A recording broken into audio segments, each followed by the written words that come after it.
कि भारत के लोकतंत्र की 6 दशक के बाद आई हुई घटना असामान्य घटना है। और कुछ लोग जानबूझ करके उससे अपना मुंह फेर करके बैठे रहे।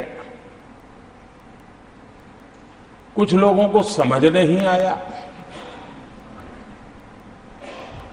और जिनको समझ आया उन्होंने हो हल्ला उस दिशा में किया कि ताकि देश की जनता की इस विवेक बुद्धि पर, देश की जनता के इस महत्वपूर्ण निर्णय पर कैसे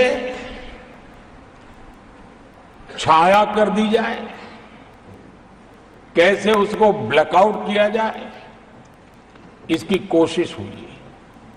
लेकिन मैं पिछले 2 दिन से देख रहा हूं कि आखिर तक पराजय भी स्वीकार हो रहा है और दबे मन से, कम मन से विजय भी स्वीकार हो रहा है।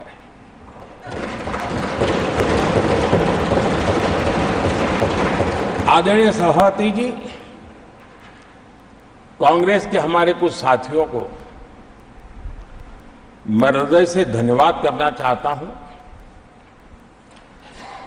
क्योंकि नतीजे आए तब से हमारे एक साथी की तरफ से मैं देख रहा था, उनकी पार्टी उनको समर्थन तो नहीं कर रहे थे, लेकिन अकेले झंडा लेकर दौड़ रहे थे।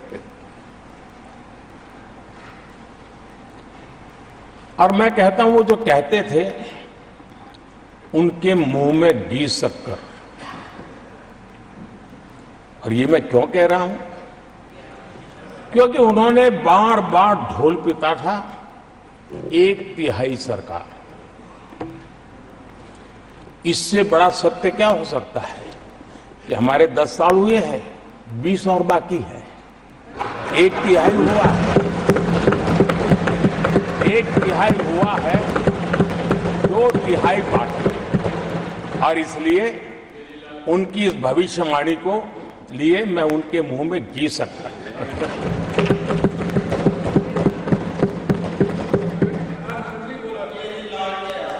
आदरणीय सभापति जी, 10 वर्षों के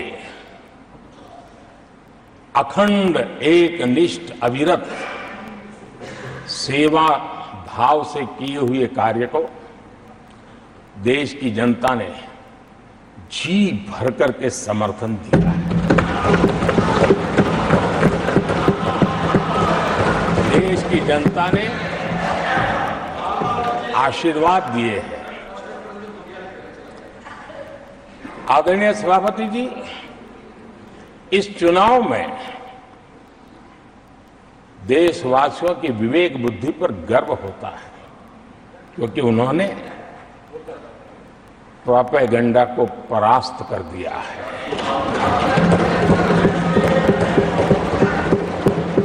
देश की जनता ने परफॉर्मेंस को प्राथमिकता दी है।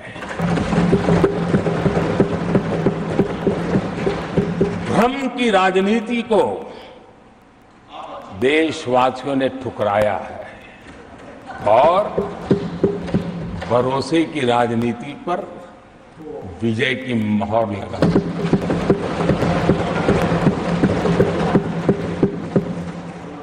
आदरणीय सभापति जी, संविधान के 75वें वर्ष में हम प्रवेश कर रहे हैं। इस सदन के लिए भी ये पड़ाव विशेष है, क्योंकि इसे भी 75 साल हुए हैं और इसलिए एक सुभग संयोग है। आदरणीय सभापति जी, मेरे जैसे बहुत लोग हैं इस देश के सार्वजनिक जीवन में,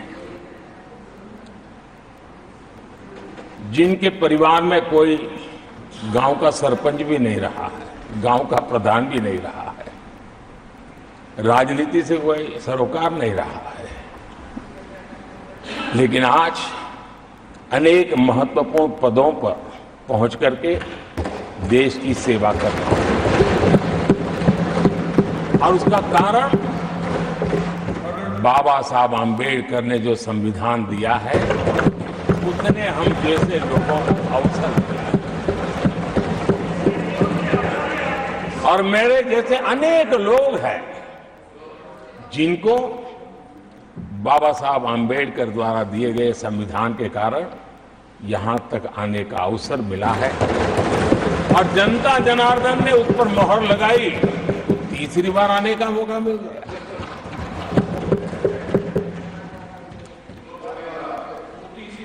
आदरणीय सभापति जी, संविधान हमारे लिए ये कोई आर्टिकल्स का कंपाइलेशन मात्र नहीं है, हमारे लिए उसका स्पिरिट भी और उसके शब्द भी बहुत मूल्यवान है।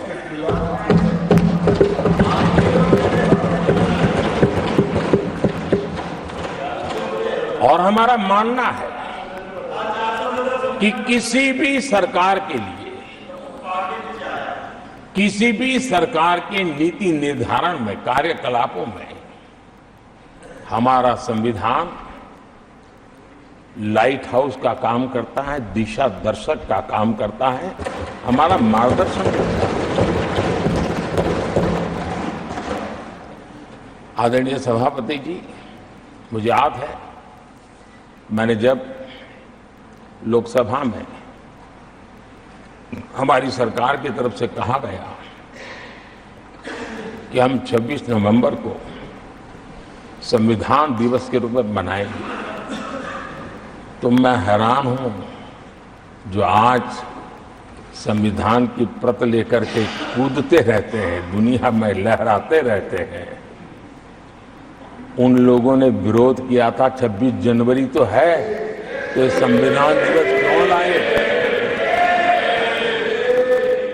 और आज संविधान दिवस के माध्यम से, आज संविधान दिवस के माध्यम से देश के स्कूल कॉलेजों में संविधान की भावना को, संविधान की रचना में क्या भूमिका रही है, देश के गणमान्य महापुरुषों ने संविधान के निर्माण में किन कारणों से कुछ चीजों को छोड़ने का निर्णय किया, किन कारणों से कुछ चीजों का स्वीकार करने का निर्णय किया, इसके विषय में हमारे स्कूल कॉलेज में विस्तार से चर्चा हो, निबंध स्पर्धाएं हो, चर्चा सभाएं हो, एक व्यापक रूप से संविधान के प्रति आस्था का भाव जगे और संविधान के प्रति समझ विकसित हो। देशवासियों के लिए आने वाला पूरा कालखंड संविधान हमारी सबसे बड़ी प्रेरणा रहे, इसके लिए हम कोशिश करते रहे हैं। और अब जब 75 वर्ष में प्रवेश कर रहे हैं तो हमने इसे एक जन उत्सव के रूप में राष्ट्रव्यापी उत्सव मनाने का तय किया और इससे देश के कोने कोने में संविधान की भावना को, संविधान के पीछे जो मकसद है उसके विषय में भी देश को अवगत कराने का प्रयास है। आदरणीय सभापति जी, देश की जनता ने हमें तीसरी बार जो अवसर दिया है वो अवसर विकसित भारत, आत्मनिर्भर भारत, इस यात्रा को मजबूती देने के लिए, इस संकल्प को सिद्धि तक ले जाने के लिए हमें देश के कोटि कोटि जनों ने आशीर्वाद दिए हैं।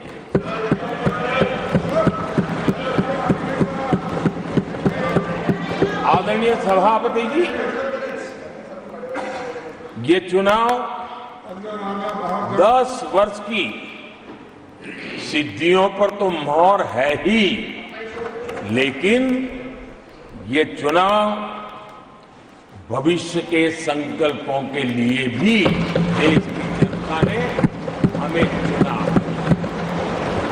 क्योंकि देश की जनता का एकमात्र भरोसा हम पर होने के कारण आने वाले सपनों को, संकल्पों को सिद्ध करने के लिए हमें अवसर दिया। आदरणीय सभापति जी, देश भली भांति जानता है, देश ने पिछले 10 वर्षों में हमारे देश की अर्थव्यवस्था को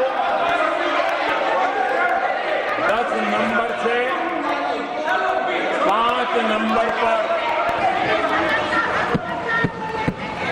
पहुंचाने में सफलता पाई और जैसे जैसे नंबर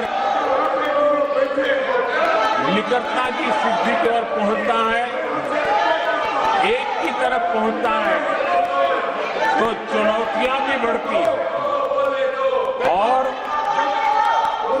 कोरोना के कठिन कालखंड के बावजूद, संघर्ष की वैश्विक परिस्थितियों के बावजूद, तनाव के वातावरण के बावजूद भी हम हमारे देश की अर्थव्यवस्था को 10 नंबर से आज विश्व में 5 नंबर पर पहुंचाने में सफल।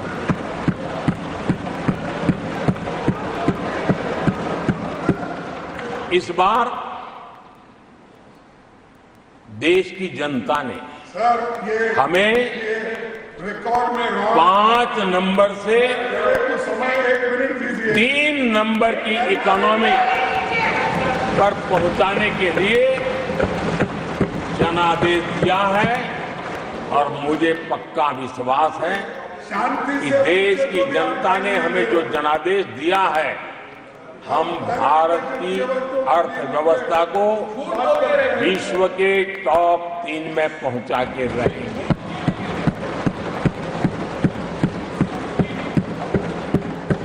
मैं जानता हूं आदरणीय सभापति जी, यहां कुछ ऐसे विद्वान हैं जो ये मानते हैं कि इसमें क्या है, ये तो होने ही वाला है, ये तो अपने आप तीसरे नंबर पे पहुंचने वाली है, ये तो अपने आप हो ही जाएगा, ऐसे विद्वान हैं। अब ये लोग ऐसे हैं जिन्होंने ऑटो पायलट मोड पे सरकार चलाने का या तो रिमोट पायलट पर सरकार चलाने का उनको आदी है, इसलिए वो कुछ करना धरने में विश्वास नहीं करते हैं। वो कुछ करने धरने में विश्वास नहीं करते, वो इंतजार करना जानते हैं। लेकिन हम परिश्रम में कोई कमी नहीं रखते।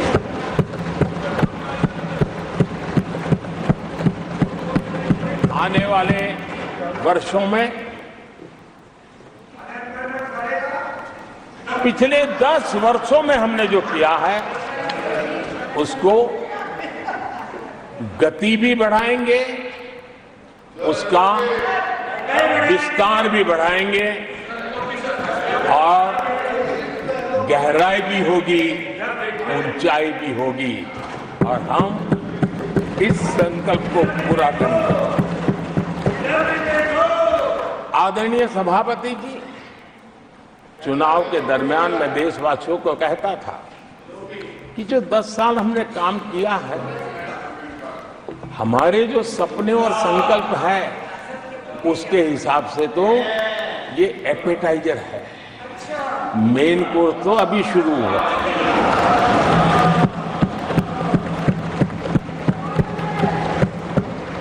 आदरणीय सभापति जी,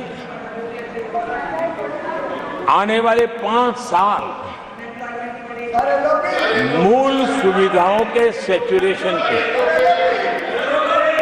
और हम एक सामान्य नागरिक की जो रोजमर्रा की जिंदगी की आवश्यकताएं होती हैं, एक गरिमापूर्ण जीवन जीने के लिए जिन व्यवस्थाओं की, जिन सुविधाओं की, जिस प्रकार के गवर्नेंस की आवश्यकताएं होती हैं, हम इन मूलभूत सुविधाओं के सैचुरेशन का युग के रूप में उसको परिवर्तित करना चाहते हैं। आदरणीय सभापति जी, आने वाले 5 वर्ष गरीबों के खिलाफ निर्णायक लड़ाई के हैं। आने वाले 5 वर्ष गरीबी के खिलाफ, गरीबों की लड़ाई, और मैं मानता हूं गरीब जब गरीबी के खिलाफ लड़ाई के लिए एक सामर्थ्य के साथ खड़ा हो जाता है, तो गरीबों की गरीबी के खिलाफ की लड़ाई सफलता को प्राप्त करती है। और इसलिए आने वाले 5 साल गरीबी के खिलाफ लड़ाई के निर्णायक वर्ष है, और यह देश गरीबी के खिलाफ लड़ाई में विजयी होकर के रहेगा। ये पिछले 10 साल के अनुभव के आधार पर मैं बहुत विश्वास से कह सकता हूं।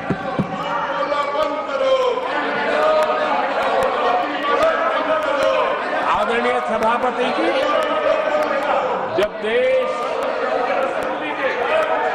दुनिया की तीसरी बड़ी इकोनॉमी बनेगा, तो इसका लाभ, इसका प्रभाव जीवन के हर क्षेत्र पर पड़ने वाला है। विकास के, विस्तार के अनेक अवसर उपलब्ध होने वाले हैं। और इसलिए जब हम दुनिया की तीसरे नंबर की इकोनॉमी बनेंगे, तब भारत के हर स्तर पर सकारात्मक प्रभाव तो होगा, लेकिन वैश्विक परिवेश में अभूतपूर्व प्रभाव पैदा होने वाला है।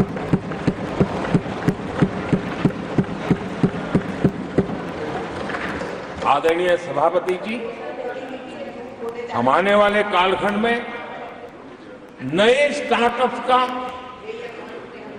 नई कंपनियों का वैश्विक उभार देख रहे हैं, और मैं देख रहा हूं कि आने वाले कालखंड में हमारे टियर 2, टियर 3 सिटीज भी ग्रोथ इंजन की भूमिका में देश में बहुत बड़ा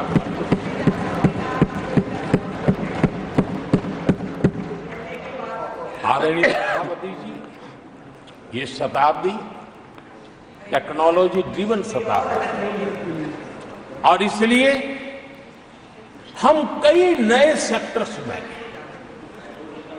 नए फुटप्रिंट्स भी अवश्य रूप से देखेंगे।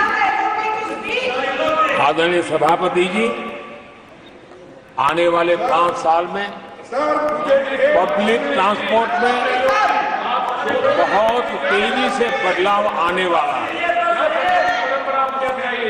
और इसका लाभ भारत के कोटि-कोटि जनों को जल्द से जल्द मिले, उस दिशा में हम गंभीरता से आगे बढ़ना चाहते हैं।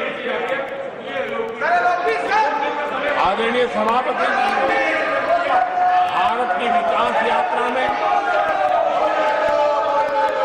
हमारे छोटे शहर, चाहे खेल जगत हो, चाहे शिक्षा जगत हो, चाहे इनोवेशन हो, चाहे पेटेंट की रजिस्ट्री हो, मैं साफ देख रहा हूं कि हमारे छोटे छोटे शहर, हजारों की तादाद में से शहर भारत में एक विकास का नया इतिहास गढ़ने वाले हैं।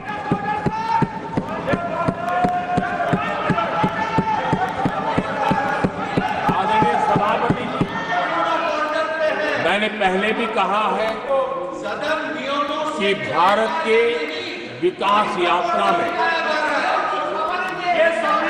4 प्रमुख स्तंभ हैं। उसका सशक्तिकरण, उनको अवसर, ये बहुत बड़ी ताकत देने वाले हैं। आदरणीय सभापति जी, हमारे देश के किसान, हमारे देश के गरीब, हमारे देश के युवा और हमारे देश की नारी शक्ति, आदरणीय सभापति जी, हमने हमारी विकास यात्रा में हमारा जो फोकस है उसको हमने रेखांकित किया है। आदरणीय सभापति जी, यहाँ भी कई साथियों ने खेती और किसानी को लेकर के हर एक ने विस्तार से अपने विचार रखे हैं और अनेक बातें सकारात्मक रूप से भी रखी है। मैं किसानों को लेकर सभी सदस्यों को और उनकी भावनाओं का आदर करता हूं। बीते 10 वर्ष में हमारी खेती हर प्रकार से लाभकारी हो, किसान को लाभकारी हो, उस पर हमने हमारा ध्यान केंद्रित किया है। अनेक योजनाओं से उसको हमने ताकत देने का प्रयास किया है। चाहे फसल के लिए ऋण हो, लगातार नए बीज किसानों को उपलब्ध हो, आज की कीमत उचित हो और फसल बीमा का लाभ, पहले की सारी मुसीबतें दूर रहते थे, किसानों को सरलता से उपलब्ध हो। चाहे एमएसपी पर खरीद की बात हो, हमने पुराने सारे रिकॉर्ड तोड़ करके किसानों को लाभ दिया। एक प्रकार से बीज से बाजार तक हमने किसानों के लिए हर व्यवस्था को बहुत माइक्रो प्लानिंग के साथ मजबूती देने का भरपूर भरसक प्रयास किया है और व्यवस्था को हमने चाक चौबंद किया है। आदरणीय सभापति जी, पहले हमारे देश में छोटे किसानों को किसान क्रेडिट कार्ड लोन पाना करीब करीब न के बराबर था, बहुत मुश्किल है। जबकि उनकी संख्या सबसे अधिक आज हमारी नीतियों के कारण, किसान क्रेडिट कार्ड के विस्तार के कारण, आदरणीय सभापति, हमने किसानी को एक व्यापक स्वरूप में देखा है और उस व्यापक स्वरूप में हमने किसान क्रेडिट कार्ड, पशुपालन और मछुआरों को किसान क्रेडिट कार्ड का हमने लाभ मुहैया कराया है और इसके कारण हमारे किसानों का खेती के काम को उसके विस्तार को भी मजबूती दी है। उस दिशा में भी हमने काम किया। आदरणीय सभापति,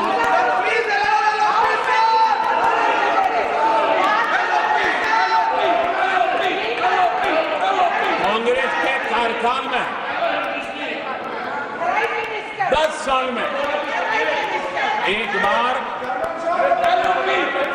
किसानों की कर्ज माफी की बहुत डोल पीटे गए और एक करके बातें बता करके किसानों को गुमराह करने का और सब प्रयास किया गया था।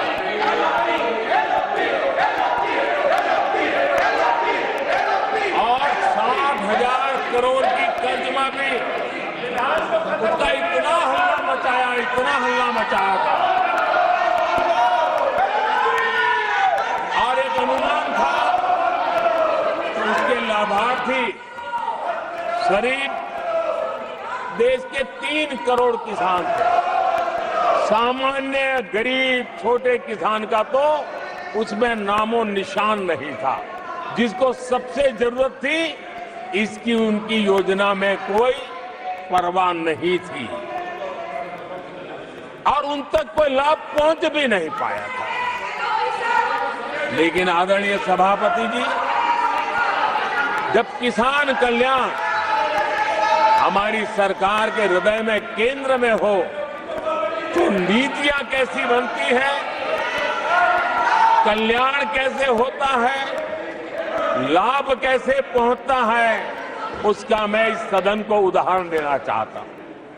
आदरणीय सभापति जी, हमने प्रधानमंत्री किसान सम्मान योजना चलाई और पीएम किसान सम्मान योजना का लाभ This conduct is not appropriate.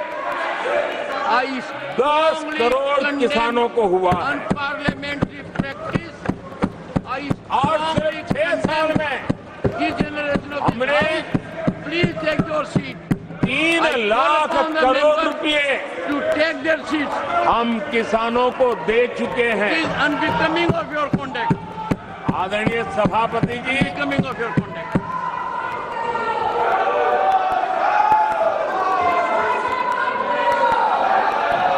आदरणीय सभापति जी, देश देख रहा है झूठ फैलाने वालों की सत्य सुनने की ताकत भी नहीं होती।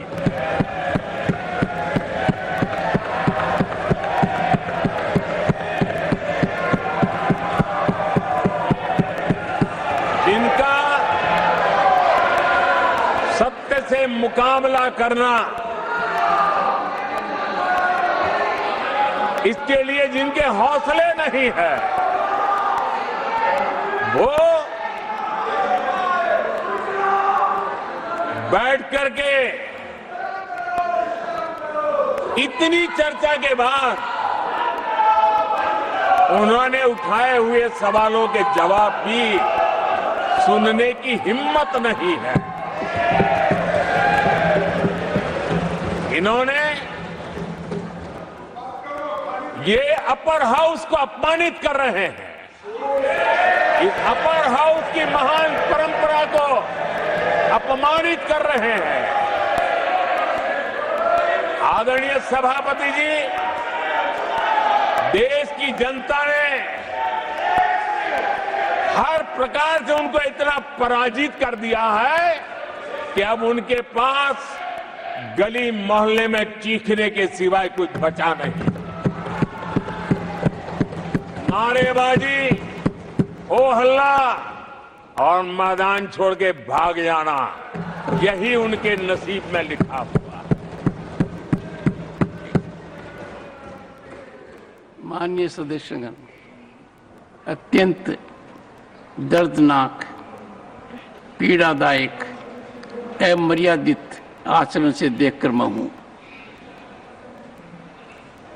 शासन तीसरे निरंतर लगातार काल में है। 6 दशक के बाद मैंने चर्चा की और मैंने अनुरोध किया कि प्रतिपक्ष के नेता को बिना बेरोक टोक बोलने का सुअवसर दिया। आज वो सदन छोड़कर नहीं गए हैं, मर्यादा छोड़कर गए हैं। आज उन्होंने मुझे पीठ नहीं दिखाई है, भारत के संविधान को पीठ दिखाई है। आज उन्होंने मेरा अनादर और आपका अनादर नहीं किया है, उस शपथ का अनादर किया है जो संविधान के तहत ली है। भारत के संविधान की इससे बड़ी अपमानित बात नहीं हो सकती। ऐसा कैसे हो सकता है? House of elders, the upper house, हमें देश का मार्गदर्शन करना है। मैं उनके आचरण की भर्त्सना करता हूं। देश के 140 करोड़ लोग इसे हाथ होंगे। सदन का मतलब है सत्ता पक्ष की बात सुनो जब आपने अपनी पूरी बात कह दी। माननीय सदस्यगण, आप सब जानते हैं कल देर रात तक चर्चा रखी गई, हर सदस्य को मौका दिया गया। It is an occasion where they have challenged Indian Constitution. They have outraged the spirit of Indian Constitution. They have disregarded the oath they have undertaken. मैं इस कुर्सी पर बैठकर इतना दुखी हूं कि भारत के संविधान का इतना बड़ा अपमान, इतना बड़ा मजाक। भारत का संविधान हाथ में रखने की किताब नहीं है, जीने की किताब है। मैं आशा करता हूं कि वो आत्मचिंतन करेंगे, मंथन करेंगे, अपने दिल को टटोलेंगे और कर्तव्य पर आएंगे। माननीय प्रधानमंत्री जी,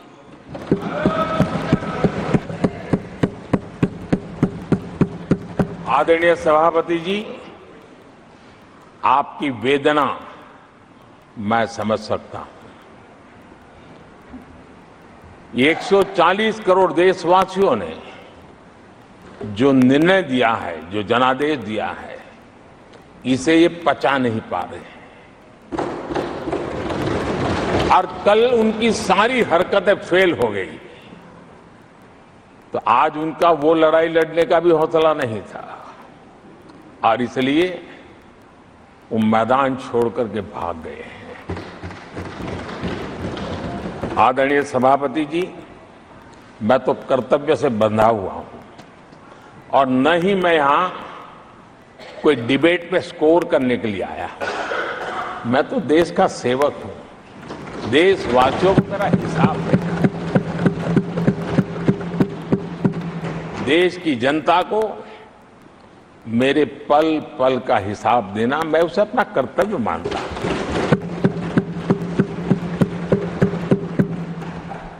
आदरणीय सभापति जी, वैश्विक परिस्थितियां ऐसी पैदा हुई कि फर्टिलाइजर के लिए बहुत बड़ा संकट पैदा हुआ।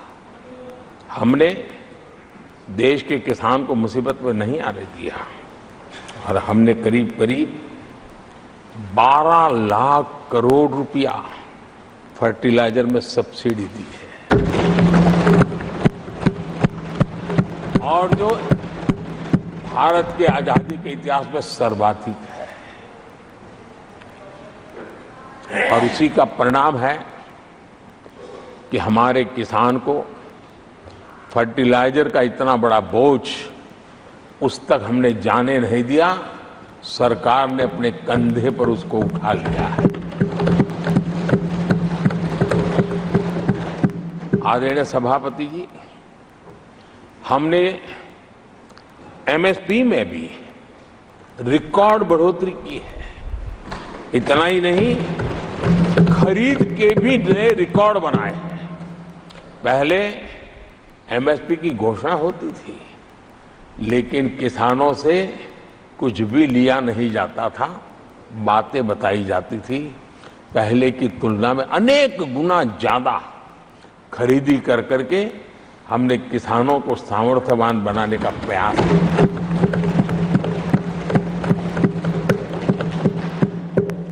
आदरणीय सभापति जी,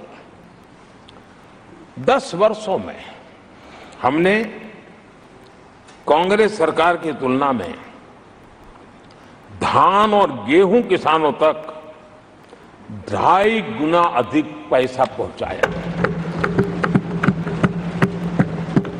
और हम आने वाले 5 साल सिर्फ इसी का इंक्रीमेंटल वृद्धि करके रुकना नहीं चाहते।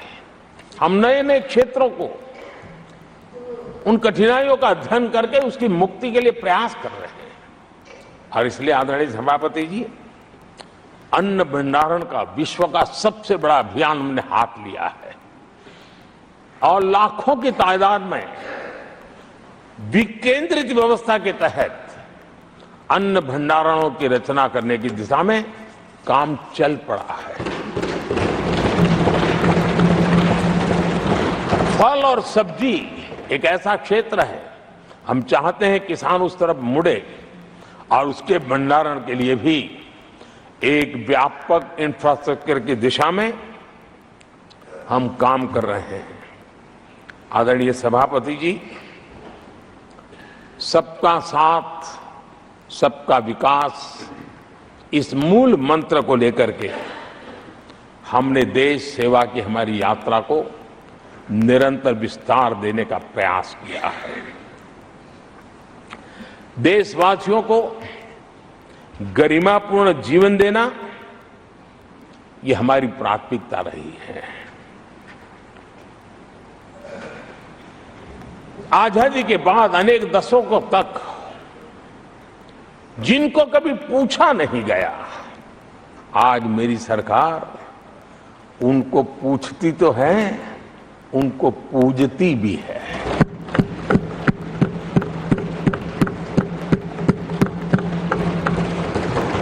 हमारे दिव्यांग भाई बहनों के साथ हमने मिशन मोड में उनकी कठिनाइयों को समझ करके माइक्रो लेवल पर उसको एड्रेस करने का प्रयास किया है और व्यवस्थाएं विकसित करने का प्रयास किया है ताकि वे गरिमापूर्ण जीवन जी सकें और कम से कम किसी का सहारा उनको लेना पड़े, इस दिशा में हमने काम किया है।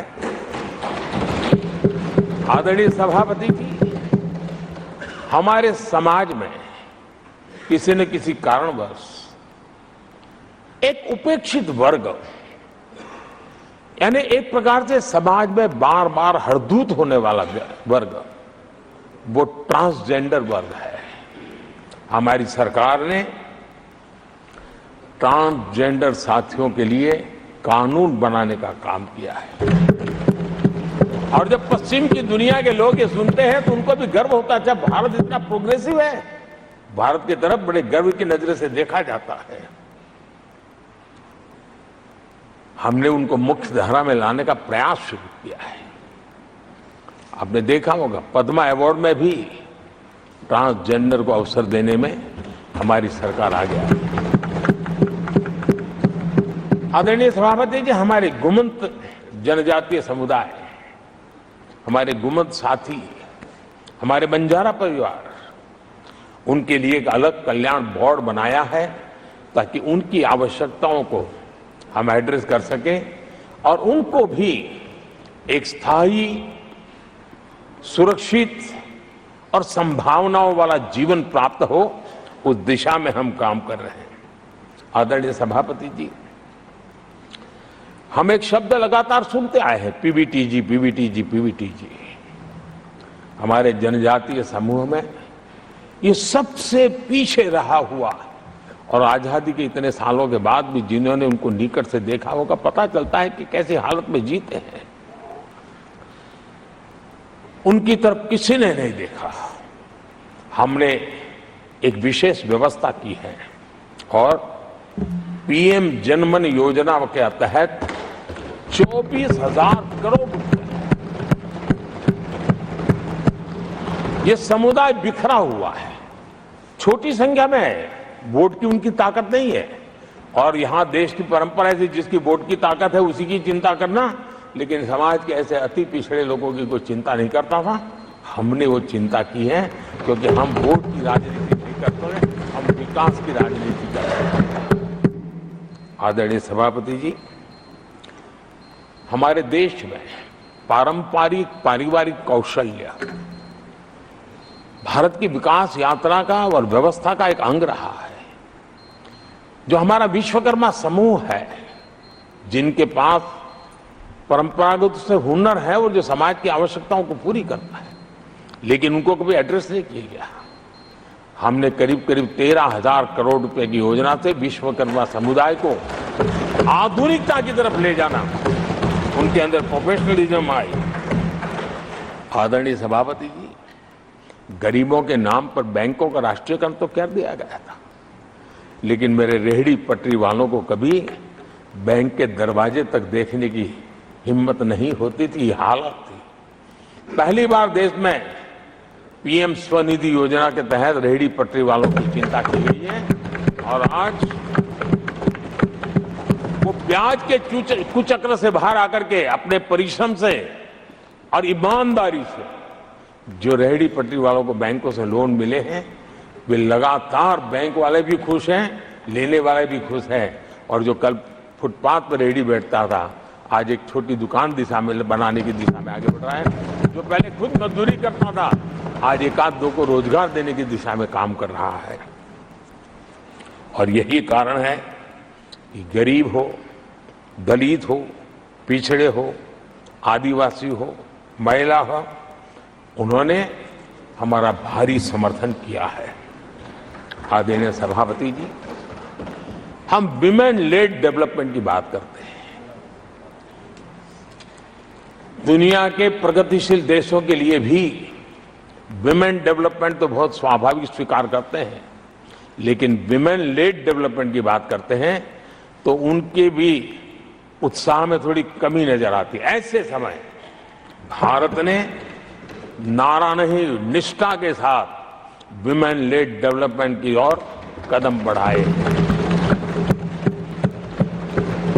और महिला सशक्तिकरण का लाभ आज दिख रहा है, हर क्षेत्र में दिख रहा है और भारत की विकास यात्रा में वो कंट्रीब्यूट कर रहा है।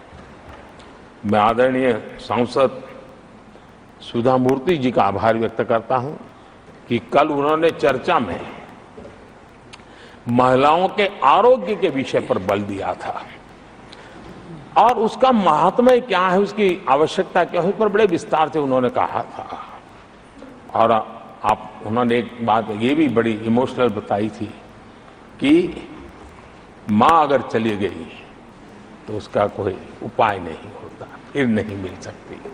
ये भी बड़ी भावात्मकता से उन्होंने बताया था।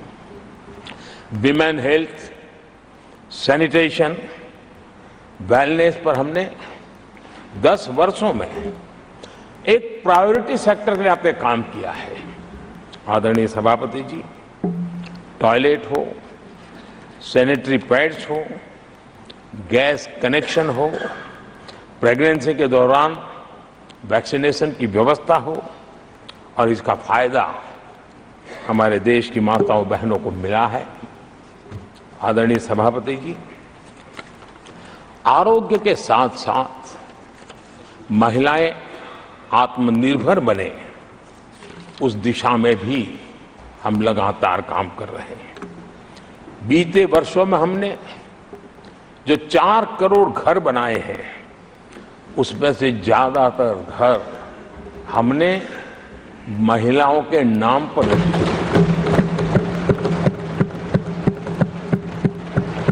बैंकों में खाते खुलने से, मुद्रा और सुकन्या समृद्धि जैसी योजना से आर्थिक फैसलों में महिलाओं की भूमिका भी बढ़ी है, भागीदारी भी बढ़ी है और एक प्रकार से वो परिवार में भी अब निर्णय प्रक्रिया का हिस्सा बनने लगी है। आदरणीय सभापति जी, विमेन सेल्फ हेल्प ग्रुप्स, उससे जुड़ी 10 करोड़ बहनें, उनका आत्मविश्वास तो बढ़ा ही बढ़ा है, उनकी आय भी बढ़ी है।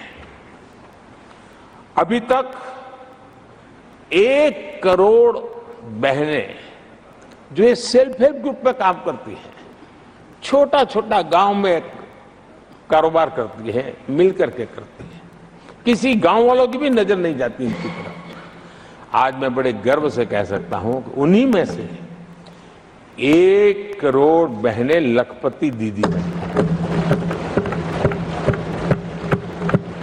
और हम आने वाले समय में ये आंकड़ा 3 करोड़ बहनों को लखपति दीदी बनाने की दिशा में बढ़ा रहे हैं। आदरणीय सभापति जी, सरकार का प्रयास है कि हर नए सेक्टर को हमारी महिलाएं लीड करें, वो अगुवाई करें। उस दिशा में हम प्रयास कर रहे हैं।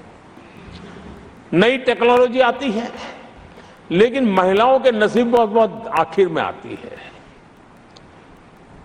हमारी कोशिश है कि नई टेक्नोलॉजी का पहला अवसर हमारी महिलाओं के हाथ लगे और वे इसको और इसी के तहत नमो ड्रोन दीदी ये अभियान बहुत सफलतापूर्वक आगे बढ़ा है और आज गांव में किसानों को मदद करने का टेक्नोलॉजी के माध्यम से काम गांव की हमारी महिलाएं कर रही है। और मैं जब उनसे बात कर रहा था, मुझे कह रही है, अरे साहब हम लोग कभी साइकिल भी नहीं चलाना जानते थे, आपने हमें पायलट बना दिया है और पूरा गांव हमें पायलट दीदी के नाम से जानने लगा। और इस गरिमापूर्ण बात उनके जीवन में आगे बढ़ने के लिए बहुत बड़ी ताकत बन जाता है, एक बहुत बड़ा ड्राइविंग फोर्स बन जाता है। आदरणीय सभापति जी, देश का दुर्भाग्य है कि ऐसे संवेदनशील मामलों में भी राजनीति जब होती है तब देशवासियों को, विशेषकर महिलाओं को अकल्प पीड़ा होती है। ये जो महिलाओं के साथ होते अत्याचार में विपक्ष का जो सिलेक्टिव रवैया है, ये सिलेक्टिव रवैया बहुत ही चिंताजनक है। आदरणीय सभापति जी, मैं आपके माध्यम से देश को बताना चाहता हूं, मैं किसी राज्य के खिलाफ नहीं बोल रहा हूं, न ही मैं कोई राजनीतिक स्कोर करने के लिए बोल रहा हूं, लेकिन कुछ समय पहले मैंने बंगाल से आई कुछ तस्वीरों को सोशल मीडिया पे वीडियो देखा। एक महिला को वहां सरेआम सड़क पर पीटा जा रहा है। वो बहन चीख रही है, लेकिन वहां खड़े हुए कोई उसकी मदद के लिए नहीं आ रहा है, वीडियो बनाने में लगे हुए हैं। और जो घटना संदेश खली में हुई, जिसकी तस्वीरें रोंगटे खड़े करने वाली है, लेकिन बड़े बड़े दिग्गज मैं सुन रहा हूं कल से, इसके लिए पीड़ा उनके शब्दों में भी नहीं झलक रही है। इससे बड़ा शर्मिंदगी का दुखद चित्र क्या हो सकता है। और जो अपने आप को बहुत बड़े प्रगतिशील नारी नेता मानते हैं, वो भी मुंह पे ताले लगा करके बैठ गए, क्योंकि संबंध उनके राजनीतिक जीवन से जुड़े किसी दल से है या उस राज्य से है। और इसलिए आप महिलाओं पर हो रही पीड़ा को चुपचाप हो जाए। आदरणीय सभापति जी, मैं समझता हूं कि जिस प्रकार से दिग्गज लोग भी ऐसी बातों को नजरअंदाज करते हैं, तब देश को तो पीड़ा होती है, हमारी माताओं बहनों को ज्यादा पीड़ा होती है। आदरणीय सभापति जी, राजनीति इतनी सिलेक्टिव हो और जहां उनकी राजनीति को अनुकूल नहीं होता है तो इनको साफ सूंघ जाता है, ये बहुत चिंता का विषय है। आदरणीय सभापति जी, भारत की जनता ने तीसरी बार पूर्ण बहुमत की स्थिर सरकार चुनकर देश में तो स्थिरता और निरंतरता को तो आदेश दिया ही है, लेकिन इस चुनाव के नतीजों ने विश्व को आश्वस्त किया है। आदरणीय सभापति जी,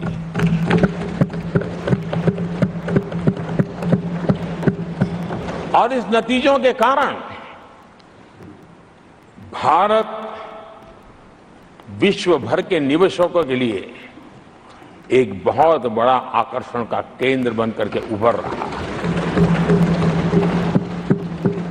इफ्स और बट्स का समय पूरा हो चुका है और भारत में विदेश का निवेश भारत के नौजवानों के लिए रोजगार के नए अवसर लेके आता है, भारत के युवाओं की टैलेंट को विश्व के मंच पर ले जाने का एक अवसर बन जाता है।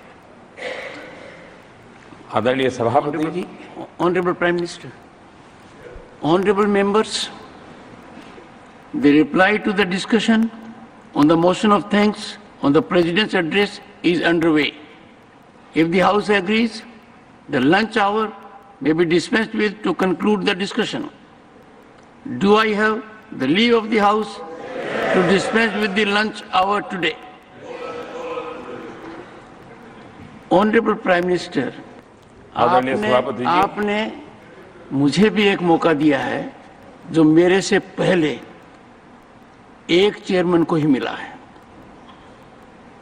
To listen to the prime minister in his third term replying to the president's address.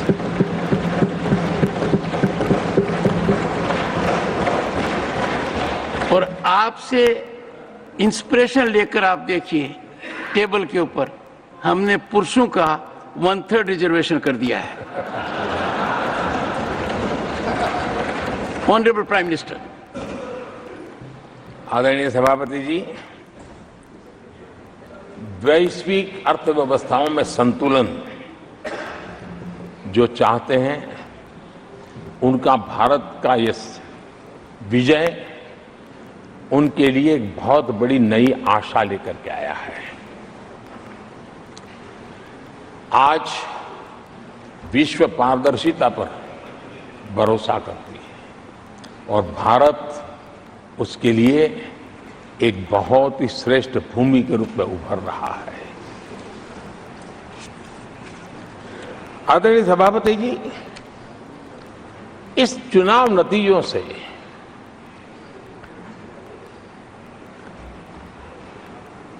जो कैपिटल मार्केट है उसमें तो उछाल नजर आ ही रहा है, लेकिन दुनिया में भी बहुत बड़ा उमंग और आनंद का माहौल है। तो मैं अपने व्यक्तिगत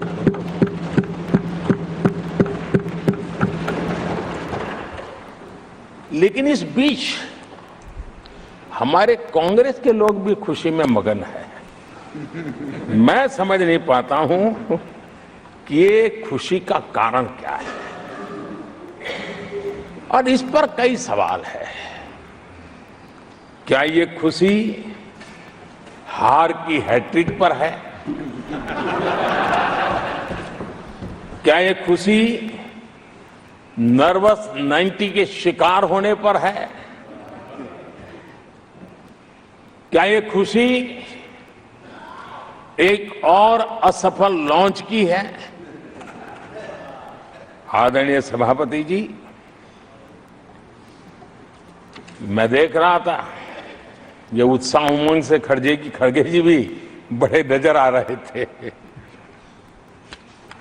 लेकिन शायद खड़गे जी ने उनकी पार्टी की बड़ी सेवा की है, क्योंकि जो ये पराजय का ठिकरा जिन पर फूटना चाहिए था उनको उन्होंने बचा लिया और खुद दीवार बन के खड़े हो गए।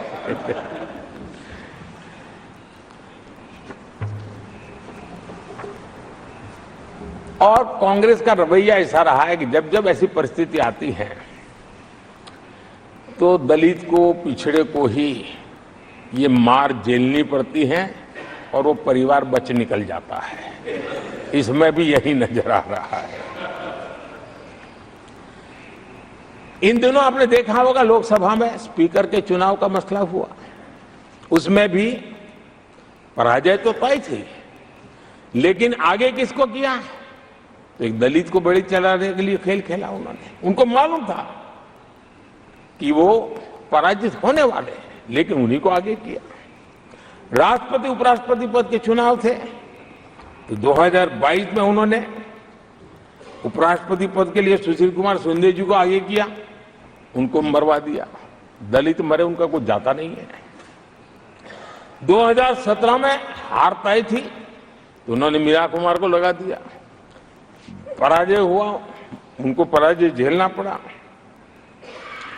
कांग्रेस की एससी, एसटी, ओबीसी ये विरोधी मानसिकता है, जिसके कारण ये पूर्व राष्ट्रपति श्री रामनाथ कोविंद जी का अपमान करते रहे।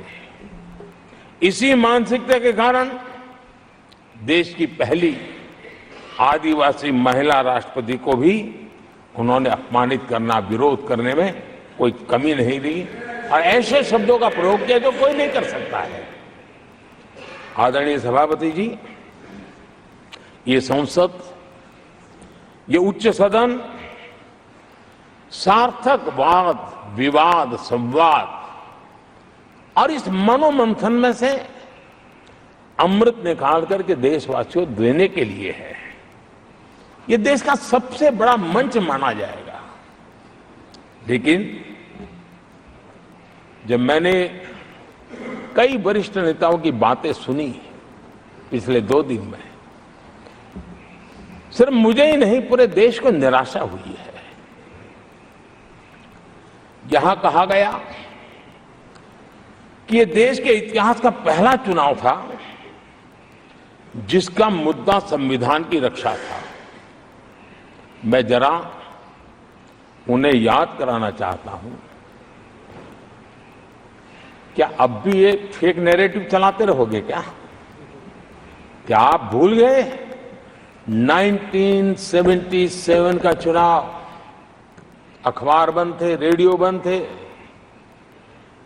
बोलना भी बंद था और एक ही मुद्दे पर देशवासियों ने वोट किया था। लोकतंत्र की पुनर्स्थापना के लिए वोट किया था।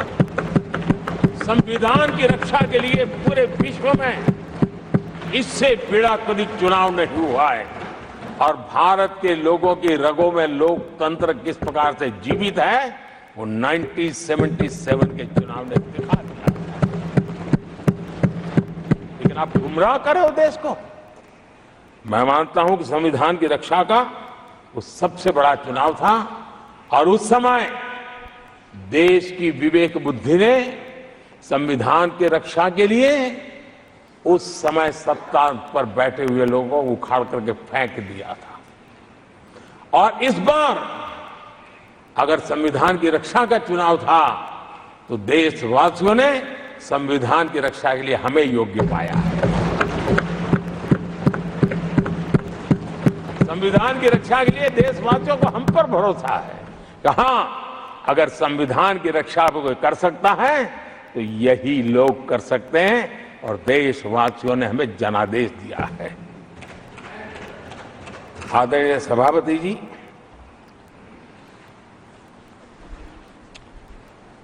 जब खड़गे जी ऐसी बातें बोलते हैं तो जरा पीड़ादायक लगता है, क्योंकि इमरजेंसी के दौरान संविधान पर जो जुल्म हुआ, जो बुलडोजर चलाया गया संविधान के ऊपर, लोकतंत्र की धज्जियां उड़ा दी गई, तब उसी दल के महत्वपूर्ण नेता के रूप में उनके साक्षी है, फिर भी सदन को गुमराह कर रहे हैं।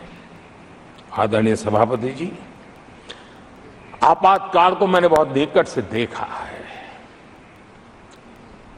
करोड़ों लोगों को कल्पना भार की यातनाएं दी गई है उनका जीना मुश्किल कर दिया गया था। और जो संसद के अंदर होता था वो तो रिकॉर्ड पर है। भारत के संविधान की बातें करने वालों को मैं पूछता हूं, जब आपने लोकसभा को 7 साल चलाया था, लोकसभा का कार्यकाल 5 साल है, वो कौन सा संविधान था जिसको लेकर के आपने 7 साल तक सत्ता की मौज ली और लोगों पर जुल्म करते रहे? और आप संविधान हमें सिखाते हो? आदरणीय सभापति जी,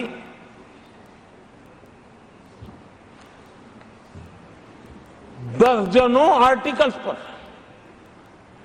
यानी संविधान की आत्मा को छिन्न विच्छिन्न करने का पाप इन्हीं लोगों ने उस कालखंड में किया था। 38वां, 39वां और 42वां संविधान संशोधन, और उस संशोधन में यानी मिनी कॉन्स्टिट्यूशन के रूप में कहा जाता था। ये सब क्या था? आपके मुंह में संविधान की रक्षा शब्द शोभा नहीं देता है। ये पाप कर करके आप बैठे हुए लोग हो। इमरजेंसी में पिछली सरकार में 10 साल ये कैबिनेट में थे खड़गे जी, क्या हुआ था?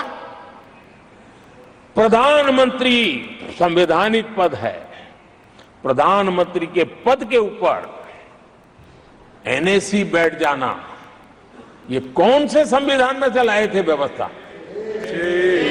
किस संविधान में से बनाया था आप लोगों ने? आपने देश के प्रधानमंत्री पद की गरिमा को चकनाचूर कर दिया था और रिमोट पायलट बनकर के आप उसके माथे पर बैठ गए थे। कौन सा संविधान आपको अनुमति देता है? आदरणीय सभापति जी, जरा ये बताएं हमको, वो कौन सा संविधान है जो एक सांसद को कैबिनेट के निर्णय को सार्वजनिक रूप से फाड़ देने का हक दे देता है? वो कौन सा संविधान था? किस हैसियत से फाड़ा गया था? आदरणीय सभापति जी, हमारे देश में लिखित रूप में प्रोटोकॉल की व्यवस्था है। राष्ट्रपति, उपराष्ट्रपति, प्रधानमंत्री, स्पीकर सब कैसे कहां होते हैं? कोई मुझे बताएं कि संविधान की मर्यादाओं को तार तार करके प्रोटोकॉल में एक परिवार को प्राथमिकता कैसे दी जाती थी? कौन सा संविधान था? संवैधानिक पदों पर बैठे हुए लोगों बाद में, एक परिवार के लोग पहले। कौन से संविधान की मर्यादा रखी थी आपने? और आज संविधान की बातें करते हैं, संविधान लहराते हैं, जय संविधान कहते हैं। अरे आप लोग तो India is Indira, Indira is India के नारे लगा करके जिए हो। आपको संविधान की कोई आदर भाव कभी व्यक्त कर नहीं पाए हो। आदरणीय सभापति जी, मैं बहुत गंभीरता से कह रहा हूं कि देश में कांग्रेस संविधान की सबसे बड़ी विरोधी है। उसके जहन में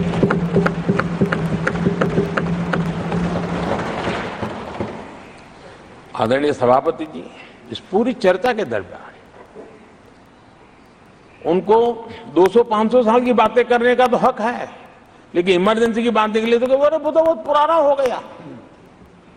क्या आपके पाप पुराने हो जाते हैं तो खत्म हो जाते हैं क्या? आदरणीय सभापति जी, इस हाउस में कोशिश की गई संविधान की बात करना, लेकिन इमरजेंसी को कभी भी आने नहीं देना, ये चर्चा करने का अनुभव है। लेकिन ये देश, इनके साथ जो लोग बैठे हैं उसमें भी बहुत लोग हैं जो इमरजेंसी के भुक्तभोगी रहे हैं, लेकिन उनकी कुछ मजबूरियां होगी कि आज उनके साथ उन्होंने बैठना पसंद किया है। मतलब अवसरवादिता का ये दूसरा नाम है। संविधान के प्रति समर्पण का भाव होता तो ऐसा नहीं करते। आदरणीय सभापति जी, आपातकाल सिर्फ एक राजनीतिक संकट नहीं था, लोकतंत्र संविधान के साथ साथ ये बहुत बड़ा मानवीय संकट भी था। अनेक लोगों को टॉर्चर किया गया था, अनेक लोग जेल में मृत्यु को शरण हुए थे। जयप्रकाश नारायण जी की स्थिति इतनी खराब हुई कि बाहर आकर के वो कभी ठीक नहीं हो पाए, ये हाल उन्होंने कर दिया था। और प्रताड़ना सिर्फ राजनेताओं की नहीं, आम आदमी को भी नहीं छोड़ा गया था, सामान्य आदमी को भी नहीं। और इनका इतने सारे जुल्म, उसमें इनके लोग भी थे अंदर, उनके साथ भी ये जुल्म हुआ। लेकिन आज भूल, आदरणीय सभापति, वो दिन ऐसे थे कि जो कुछ लोग घर से निकले कभी घर लौट करके वापिस नहीं आए और पता तक नहीं चला कि उनका शरीर कहाँ गया। यहां तक की घटनाएं घटी थी। आदरणीय सभापति जी, ये बहुत सी पार्टियां जो उनके साथ बैठी हैं, वो अल्पसंख्यकों की आवाज होने का जरा दावा करते हैं और बड़े ज्यादा चिल्ला करके बोलते हैं।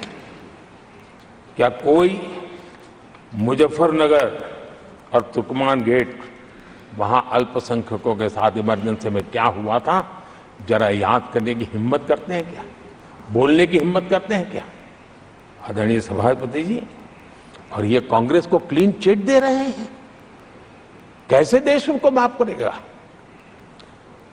ये शर्मनाक है कि ऐसी तानाशाही को भी आज सही कहने वाले लोग हाथ में संविधान की प्रत लेकर के अपने काले कारनामों को छुपाने की कोशिश कर रहे हैं।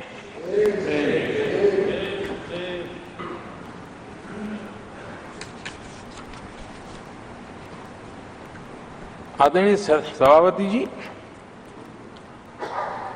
उस समय कई अलग छोटे छोटे राजनीतिक दल थे, ये इमरजेंसी के खिलाफ लड़ाई के मैदान में उतरे थे और धीरे धीरे उन्होंने अपनी जमीन बनाई थी। आज वो कांग्रेस का सहयोग कर रहे हैं। और मैंने कल लोकसभा में कहा था, अब कांग्रेस का परजीवी युग शुरू हुआ है। ये परजीवी कांग्रेस है, जहां वो खुद अकेले लड़े वहां उनका स्ट्राइक रेट शर्मजनक है, और जहां किसी के सहारे, किसी के कंधे पर बैठने का मौका मिला, वहीं पर से बच करके आए हैं। देश की जनता ने आज भी उनको स्वीकार नहीं किया है, वो किसी की आड़ में आए हैं। ये कांग्रेस परजीवी है, किसी और के कारण सहयोगी दलों के वोट खा करके वो जरा फली फूली है ऐसा दिखता है। और कांग्रेस का परजीवी होने का कारण उनके अपने कारनामों से है। वो देश की जनता का विश्वास नहीं लेता है, वो जोड़ तोड़ करके बचने का रास्ता खोज रहे हैं। जनता जनार्दन का विश्वास जीतने के लिए इनके पास कुछ नहीं है, इसलिए फेक नैरेटिव के द्वारा, फेक वीडियो के द्वारा देश को भ्रमित करके, गुमराह करके अपने कारनामे करने की आदत है। आदरणीय सभापति जी, इस सदन में, ये उच्च सदन है, यहां विकास के विजन पर चर्चा होना स्वाभाविक अपेक्षित है। लेकिन भ्रष्टाचार के गंभीर आरोपों से घिरे लोग, ये कांग्रेस वाले भ्रष्टाचारी बचाओ आंदोलन चलाने लग गए हैं बेशर्मी के साथ। जिनको सजाएं मिली है भ्रष्टाचार में, इनके साथ तस्वीरें निकालने में उनको मजा आ रहा है। पहले ये लोग हमको पूछते थे, बातें तो बड़ी करते थे, भ्रष्टाचारियों पर कार्रवाई क्यों नहीं होती है? और जब भ्रष्टाचारी जेल जा रहे हैं तो हंगामा कर रहे हैं। क्या आप लोगों को जेल क्या भेज रहे हो? आदरणीय सभापति जी, यहां चर्चा के दौरान केंद्र की जांच एजेंसियों पर आरोप लगाए गए हैं। जांच एजेंसियों का ये सरकार दुरुपयोग कर रही है, ऐसा कहा गया है। आदरणीय सभापति जी, अब आप मुझे बताइए, भ्रष्टाचार करे आप, शराब घोटाला करे आप, बच्चों के क्लास के बनाने में घोटाला करे आप, पानी तक में घोटाला करे आप, आपकी शिकायत करे कांग्रेस, आपको कोर्ट में घसीट करके ले जाए कांग्रेस, और अब कार्रवाई हो तो गाली दे मोदी को।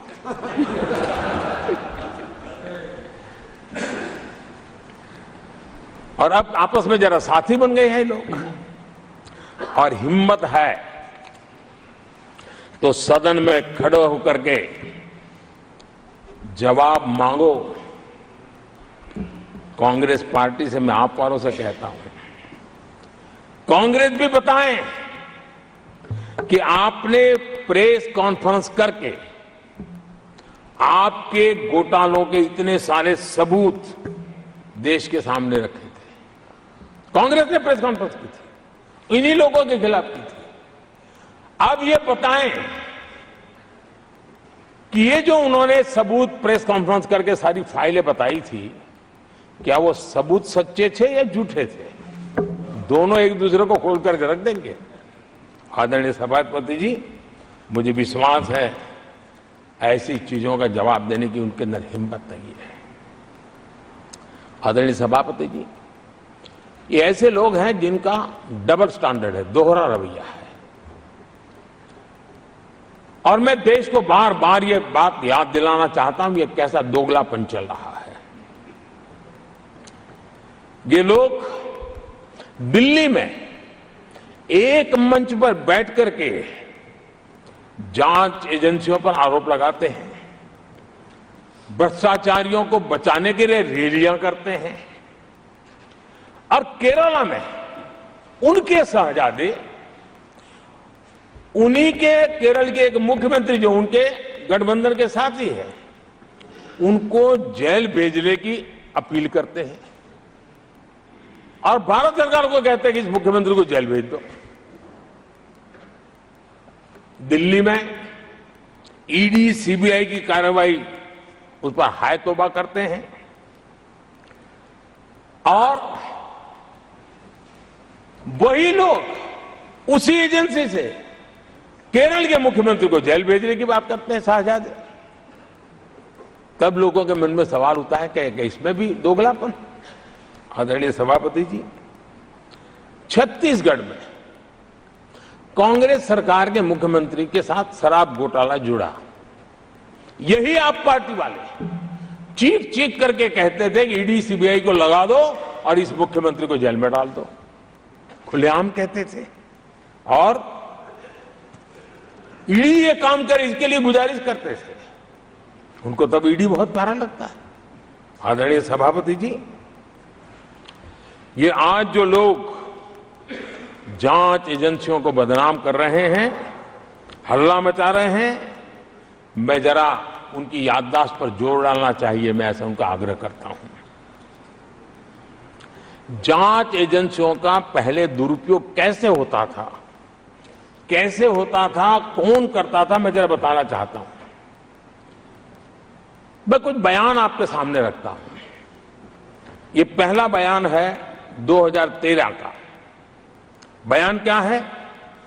कांग्रेस से लड़ना आसान नहीं है, जेल में डाल देगी, सीबीआई पीछे लगा देगी। कांग्रेस सीबीआई व इनकम टैक्स का भय दिखा करके समर्थन लेती है। ये स्टेटमेंट किसका है? ये बयान है स्वर्गीय मुलायम सिंह जी का।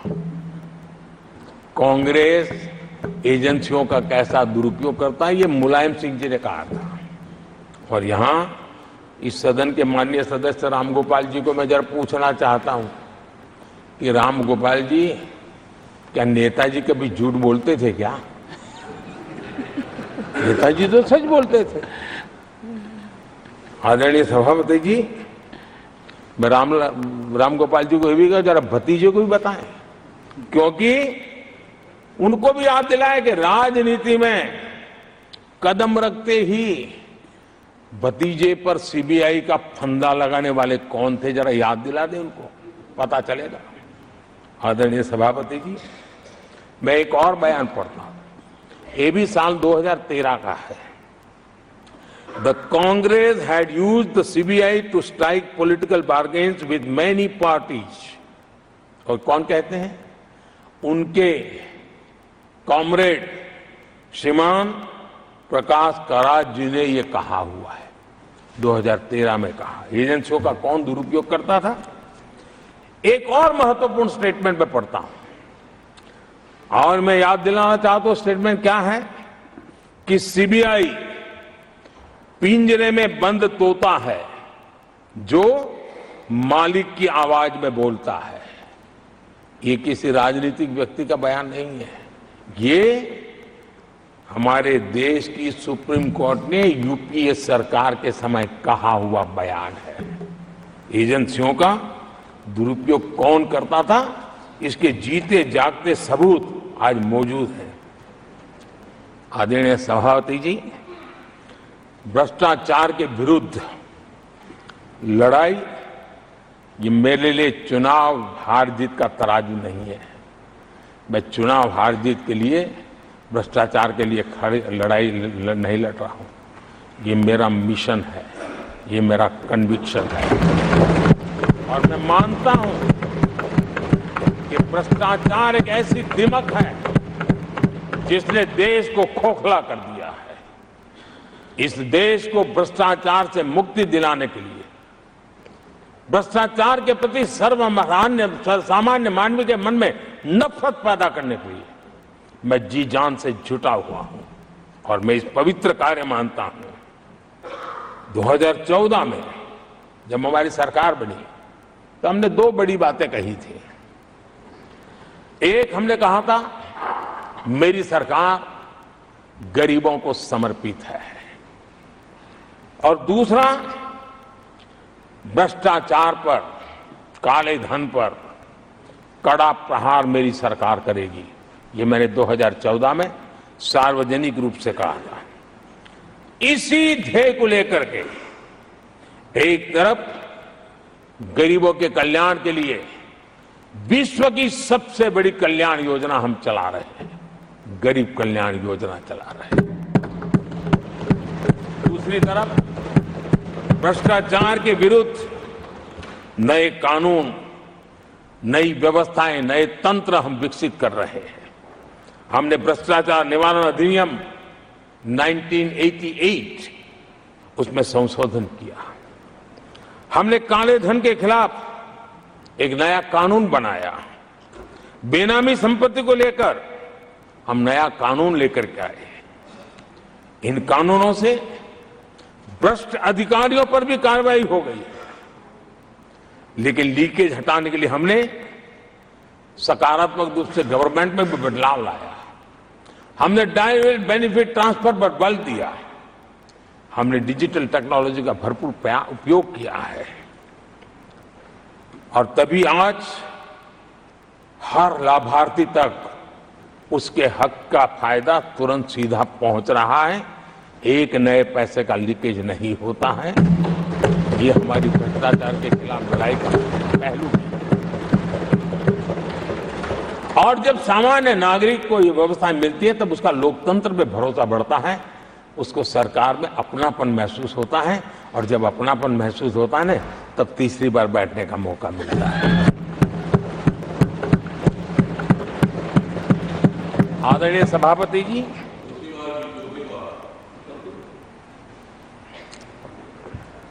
मैं निसंकोच रूप से कहना चाहता हूं, लाग लपेट नहीं रखता हूं, और मैं देशवासियों को भी कहना चाहता हूं कि मैंने एजेंसियों को भ्रष्टाचार और भ्रष्टाचारियों पर कड़ों से कठोर कार्रवाई करने के लिए खुली छूट दे के रखी है।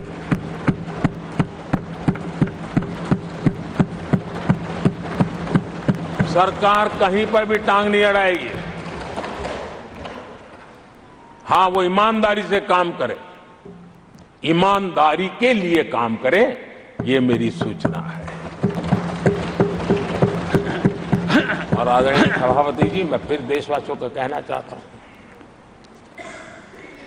कोई भी भ्रष्टाचारी कानून से बच करके नहीं निकलेगा, ये मोदी की गारंटी है। आदरणीय सभापति जी, राष्ट्रपति जी ने अपने संबोधन में पेपर लीक को एक बड़ी समस्या बताया है। मेरी अपेक्षा थी कि सारे दल दलीय राजनीति से ऊपर उठकर इस पर अपनी बात रखते हैं, लेकिन दुर्भाग्य से इतना संवेदनशील महत्वपूर्ण मुद्दा भी, मेरे देश के नौजवानों के भविष्य के साथ जुड़ा मुद्दा भी इन्होंने राजनीति के भेंट चढ़ा दिया। इससे बड़ा दुर्भाग्य क्या हो सकता है। मैं देश के नौजवानों को आश्वस्त करता हूं कि आपको धोखा देने वालों को ये सरकार छोड़ने वाली नहीं है। मेरे देश के नौजवानों के भविष्य के साथ खिलवाड़ करने वालों को सख्त से सख्त सजा मिले, इसके लिए एक के बाद एक एक्शन लिए जा रहे हैं। संसद में इन गड़बड़ियों के खिलाफ सख्त कानून भी हमने बनाया है। हम पूरी सिस्टम को मजबूती दे रहे हैं कि भविष्य में मेरे देश के नौजवानों को आशंका भरी स्थिति में भी रहना न पड़े।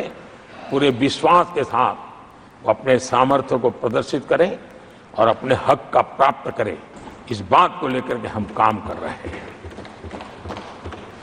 आदरणीय सभापति जी, यहां कुछ आरोप लगाने की फैशन है, लेकिन कुछ आरोप ऐसे उसके जवाब घटनाएं खुद दे देती है और प्रत्यक्ष को प्रमाण की कोई जरूरत नहीं होती है।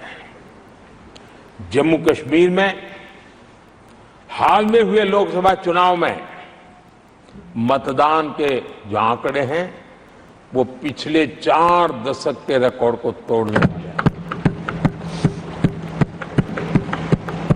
और इसको सिर्फ कोई घर से गया बटन दबा के आया इतना नहीं है, भारत के संविधान को स्वीकृति देते हैं, भारत के लोकतंत्र को स्वीकृति देते हैं, भारत के इलेक्शन कमीशन को स्वीकृति देते हैं। ये बहुत बड़ी सक्सेस है। आदरणीय सभापति, देशवासी जिस पल की प्रतीक्षा करते थे वो आज इतनी सहज सरलता के सामने दिख रही है। आदरणीय सभापति, बीते अनेक दशकों में बंद, हड़ताल, आतंकी धमकियां, इधर उधर बम धमाके की कोशिशें एक प्रकार से लोकतंत्र पर ग्रहण बनी हुई थी। आज इस बार लोगों ने संविधान पर अटूट विश्वास रखते हुए अपने भाग्य का फैसला लिया है। मैं जम्मू कश्मीर के मतदाताओं को विशेष रूप से बधाई देता हूं। आदरणीय सभापति जी, जम्मू कश्मीर में आतंकवाद से हमारी लड़ाई एक प्रकार से अंतिम दौर में है, अंतिम चरण में है। आतंक के बचे हुए नेटवर्क को भी हम सख्ती से नेस्त नाबूद करने के लिए पूरी व्यूहरचना के साथ आगे बढ़ रहे हैं। बीते 10 वर्षों में पहले की तुलना में आतंकी घटनाओं में बहुत गिरावट आई है। अब पत्थरबाजी की खबरें भी शायद ही किसी कोने में एक आध बार आ जाए तो आ जाए। अब जम्मू कश्मीर में आतंक और अलगाव खत्म हो रहा है और इस लड़ाई में जम्मू कश्मीर के नागरिक हमारी मदद कर रहे हैं, नेतृत्व कर रहे हैं। ये सबसे जरा विश्वास पैदा करने वाली बात है। आज वहां टूरिज्म नए रिकॉर्ड बना रहा है, निवेश बढ़ रहा है। आदरणीय सभापति जी, आज जो नॉर्थ ईस्ट को लेकर सवाल उठाते हैं, उन्होंने नॉर्थ ईस्ट को अपने हाल पर छोड़ के रखा था, क्योंकि उनकी जो चुनावी हिसाब किताब होता है, नॉर्थ ईस्ट से इतनी ही लोकसभा की सीटें हैं, क्या उससे राजनीति में फर्क पड़ता है? कभी कोई परवाह नहीं, उसे उनके नसीब पर छोड़ दिया था। हम नॉर्थ ईस्ट को आज देश के विकास का एक सशक्त इंजन बनाने की और हम ताकत से लगे। नॉर्थ ईस्ट पूर्वी एशिया के साथ ट्रेड, टूरिज्म और कल्चरल कनेक्टिविटी उसका गेटवे बन रहा है। और ये जो कहते हैं ना 21वीं सदी भारत की सदी, उसमें ये इनिशिएटिव बहुत बड़ा रोल प्ले करने वाला है, ये हमें स्वीकार करना होगा। आदरणीय सभापति जी, हमने नॉर्थ ईस्ट में गत 5 वर्ष में जो काम किया है, और अगर पुराने कांग्रेस के हिसाब से साथ उसको अगर तुलना कर दी जाए, हमने जितना काम 5 साल में किया है, इतना अगर उनको करना होता ना, तो कम से कम 20 साल लग जाते, एक पीढ़ी और चली जाती। हमने इतना तेजी से काम किया है। आज नॉर्थ ईस्ट की कनेक्टिविटी उसके विकास का मूलभूत आधार है, उसको हमने प्राथमिकता दी है।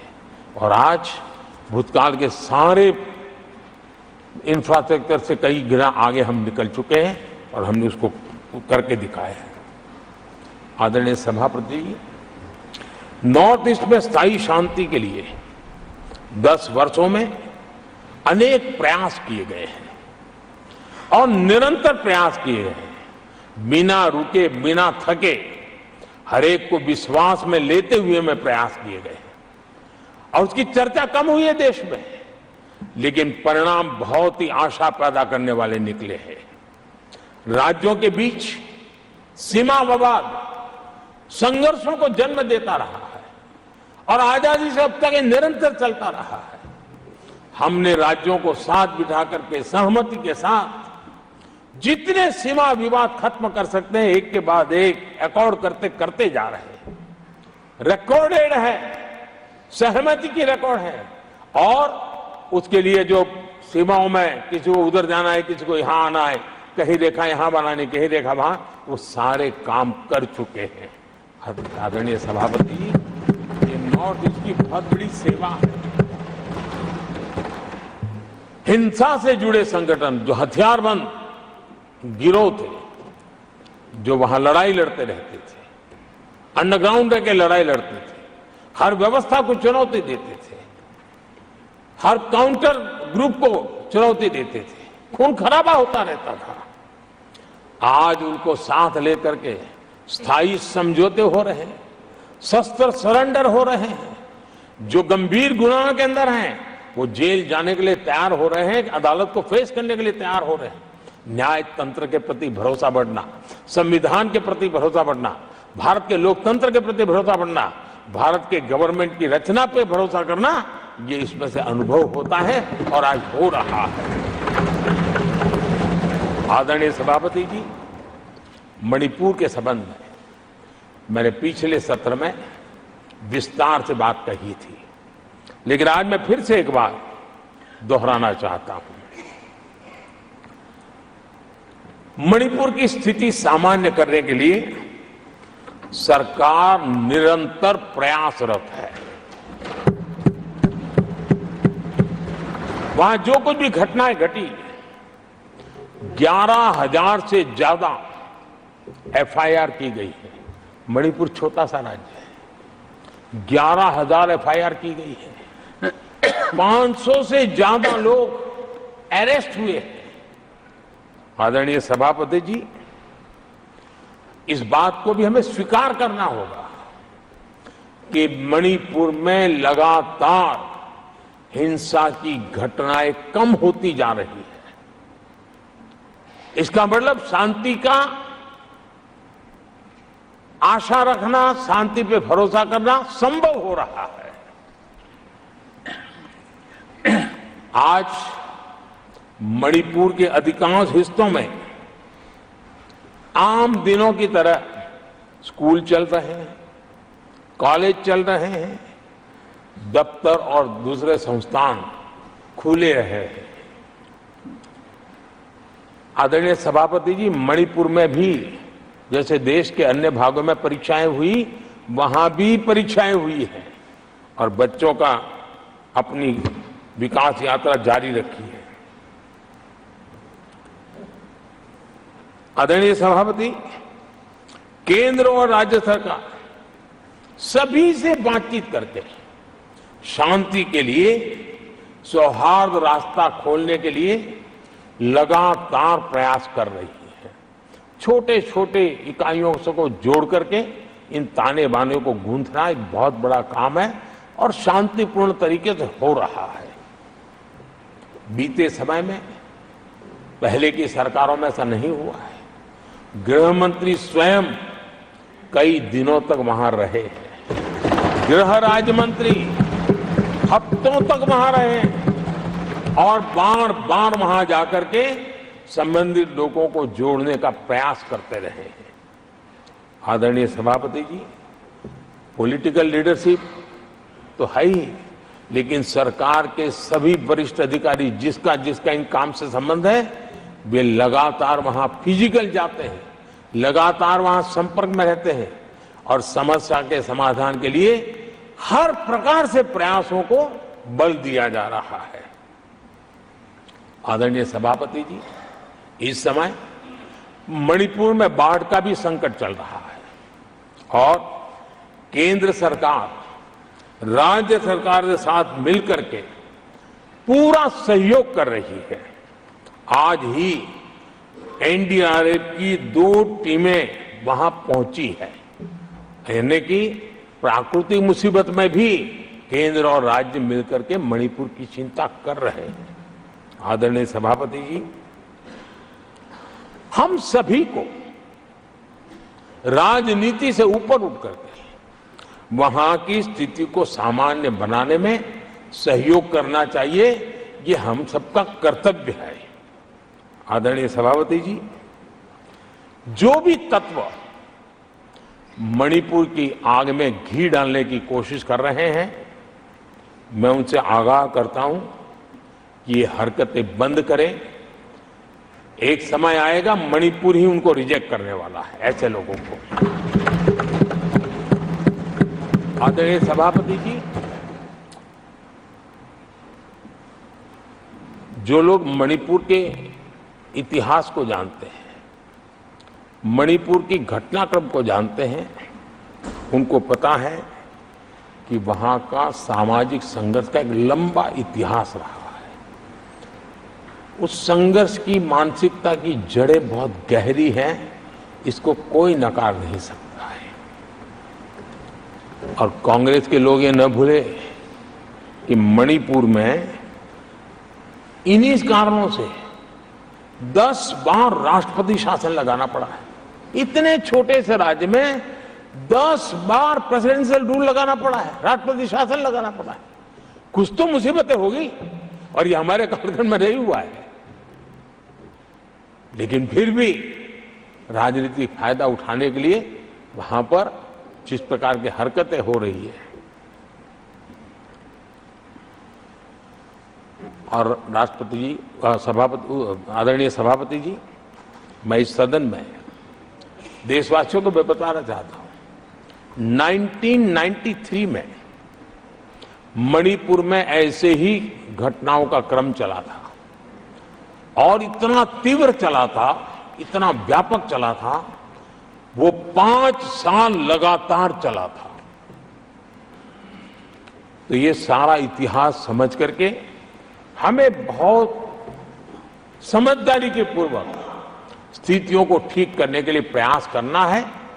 जो भी इसमें सहयोग देना चाहते हैं, हर एक का सहयोग भी हम लेना चाहते हैं, लेकिन हम सामान्य स्थिति को बरकरार रखने में, शांति लाने में भरपूर प्रयास कर रहे हैं। आदरणीय सभापति जी, ये मेरा सौभाग्य रहा है कि मैं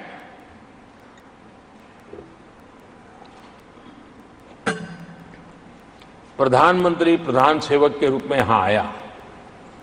उसके पहले लंबे अरसे तक मुझे मुख्यमंत्री के रूप में सेवा करने का अवसर मिला था और इसके कारण मैं अनुभव से सीखा हूं कि फेडरलिज्म का महात्म्य क्या होता है और उसी में से कोऑपरेटिव फेडरलिज्म और उसी में से कॉम्पिटिटिव कोऑपरेटिव फेडरलिज्म, इन विचारों को मैं बल देता आया हूं।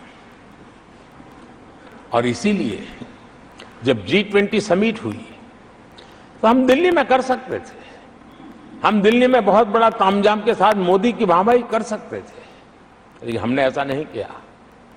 हमने हर देश के हर राज्य के अंदर अलग अलग कोने में G20 के महत्वपूर्ण कार्यक्रम किए।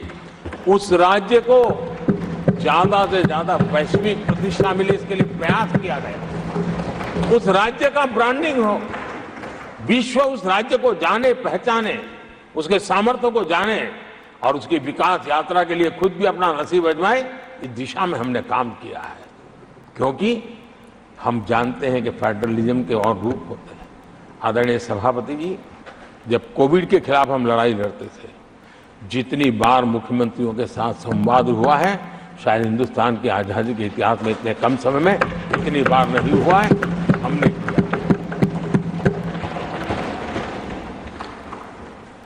आदरणीय सभापति जी, ये सदन एक प्रकार से राज्यों से जुड़ा हुआ सदन है और इसलिए राज्यों के विकास के कुछ फोकस एरिया, उसकी चर्चा इस सदन में करना मैं उचित मानता हूं और मैं कुछ आग्रह भी साझा करना चाहता हूं। आज हम एक ऐसी स्थिति में हैं जहां हम अगली क्रांति का नेतृत्व कर रहे हैं। इसलिए सेमीकंडक्टर्स और इलेक्ट्रॉनिक मैन्युफैक्चरिंग जैसे सेक्टर्स में हर राज्यों ने बड़ी प्राथमिकता से साथ अपनी नीतियां बनानी चाहिए, योजनाओं लेकर के आगे आना चाहिए। और मैं चाहता हूं कि राज्यों के बीच विकास की स्पर्धा हो, निवेश आकर्षण करने वाली नीतियों में स्पर्धा हो और वो भी गुड गवर्नेंस के माध्यम से हो, स्पष्ट नीतियों के माध्यम से हो। मैं पक्का मानता हूं कि आज जब विश्व भारत के दरवाजे पर दस्तक दे रहा है, तब हर राज्य के लिए अवसर है। और जब ये राज्यों से जुड़ा हुआ सदन है, तो मैं आग्रह करूंगा राज्यों से कि आप आगे आइए और विकास की यात्रा में आप भी उसका फायदा उठाइए। रोजगार सृजन में इस राज्यों के बीच स्पर्धा क्यों न होनी चाहिए। फलाने राज्य की उस नीति के कारण उस राज्य में नौजवानों को इतना रोजगार मिला, तो दूसरा राज्य कहा है तुम्हारी नीति में मैंने +1 कर दिया तो मुझे ये फायदा मिला। रोजगार के लिए राज्यों के बीच में स्पर्धा क्यों नहीं होनी चाहिए। मैं समझता हूं कि ये देश के नौजवानों के भाग्यों को बदलने में बहुत काम आएगा। आज नॉर्थ ईस्ट में, असम में सेमीकंडक्टर पर तेज गति से काम चल रहा है और इससे असम, नॉर्थ ईस्ट, वहां के नौजवानों को बहुत ही फायदा होने वाला है और साथ साथ देश को भी फायदा होने वाला है। और नॉर्थ ईस्ट की धरती, क्योंकि एक राज्य सरकार जब एग्रेसिवली नीतियों को लेकर के आती है तो उसका, आदरणीय सभापति जी, यूएन ने 2023 को ईयर ऑफ मिलेट्स के रूप में घोषित किया था। ये भारत की अपनी खुद की ताकत है। मिलेट्स हमारे छोटे किसानों की ताकत है और जहां कम पानी है, जहां सिंचाई की सुविधाएं नहीं, वहां पर मिलेट्स, जो कि एक सुपर फूड है, मैं मानता हूं कि राज्य इसके लिए आगे आए अपने अपने राज्य के इस सुपर फूड को, मिलेट्स को लेकर के वैश्विक बाजार में जाने की योजना बनाए। उसके कारण दुनिया के हर टेबल पर हिंदुस्तान का मिलेट होगा, डाइनिंग टेबल पर, और हिंदुस्तान के किसान के घर में दुनिया से कमाने का अवसर पैदा हो जाएगा। भारत के किसान के लिए समृद्धि के नए द्वार खुल सकते हैं। मैं राज्यों से आग्रह करूंगा कि आप आइए। आदरणीय सभापति जी, दुनिया के लिए न्यूट्रिशन मार्केट, इसका सॉल्यूशन भी हमारे देश के मिलेट में है। ये सुपर फूड है, और जहां पर न्यूट्रिशन की चिंता है वहां पर हमारा मिलेट बहुत बड़ा काम कर सकता है। हमें तो आरोग्य की दृष्टि से भी वैश्विक मंच पर ले जाने के लिए हमारे राज्य आगे आए, अपनी एक पहचान बनाए।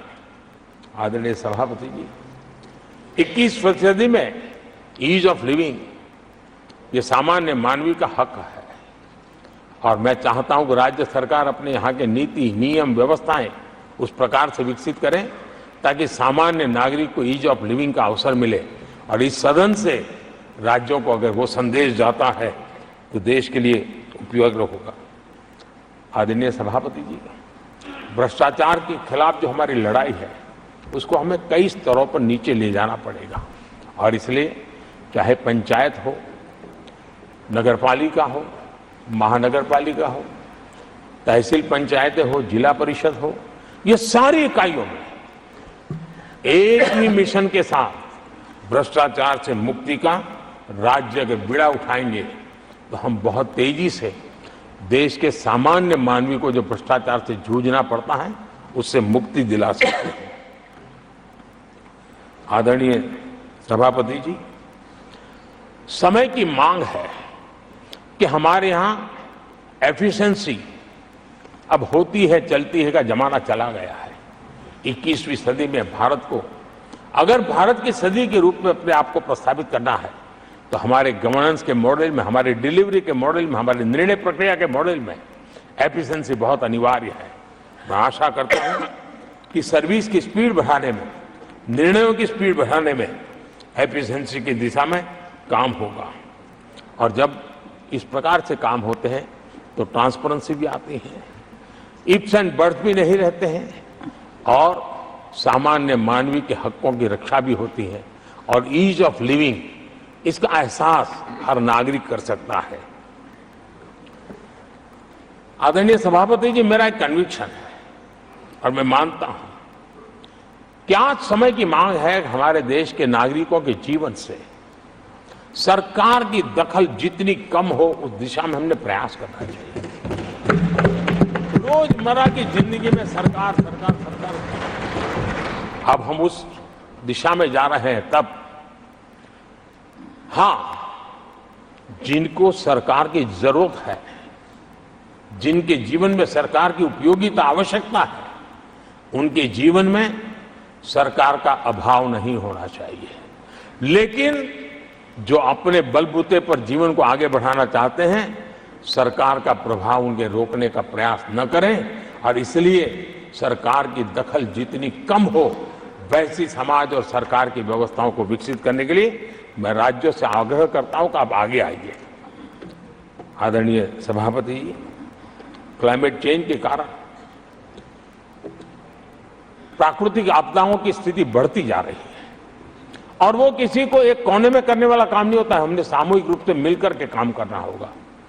राज्यों ने अपने सामर्थ्य बढ़ाना होगा ताकि प्राकृतिक आपदाओं को हम पूरा, पीने के पानी की व्यवस्था वो भी उतना ही महत्व देना होगा, सामान्य मानवीय को आरोग्य की सेवा वो भी उतना ही महत्व देना होगा। और मैं मानता हूं कि हमारे राज्यों में राजनीतिक इच्छा शक्ति के साथ इन मूलभूत कामों की दिशा में हमारे राज्य जरूर जुड़ेंगे।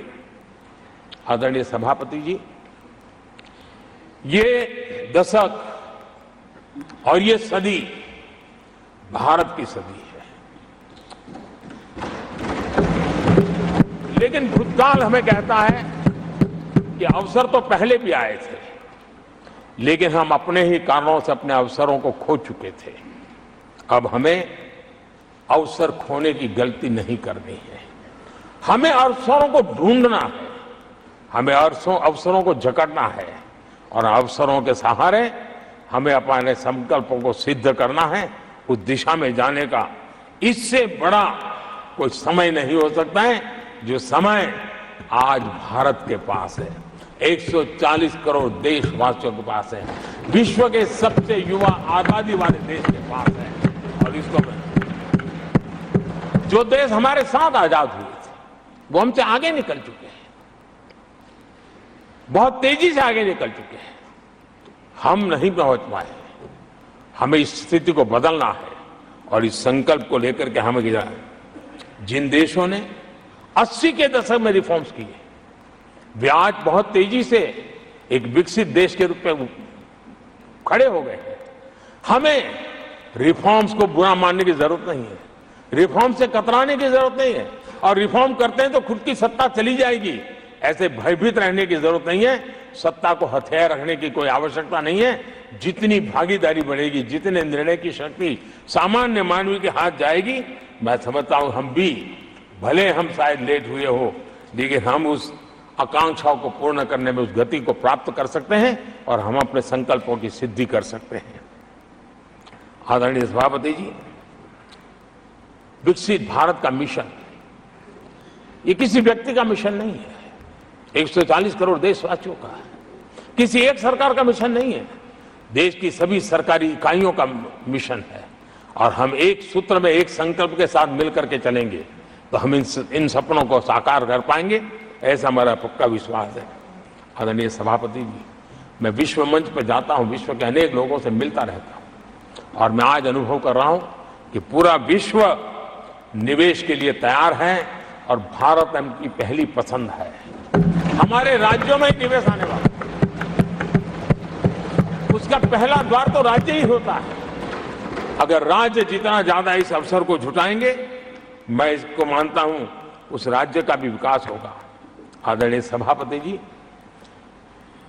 जिन जिन बातों को हमारे माननीय सदस्यों ने उठाया था, उन सबको संकलित रूप में जानकारी देने का मैंने प्रयास किया है। और आदरणीय राष्ट्रपति महोदय ने जो अभिभाषण दिया, जो हमारे लिए दिशा निर्देश दिए हैं और देश के सामान्य मानवी के अंदर जो उन्होंने विश्वास पैदा किया है, इसके लिए मेरी तरफ से भी और इस सदन की तरफ से भी मैं राष्ट्रपति जी का हृदय से बहुत बहुत आभार व्यक्त करते हुए मेरी वाणी को विराम देता हूं। बहुत बहुत धन्यवाद।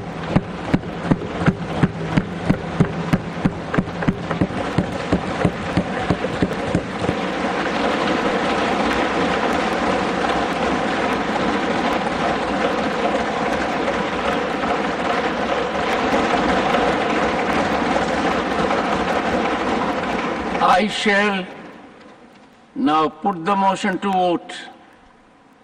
The question is that an address be presented to the President in the following terms.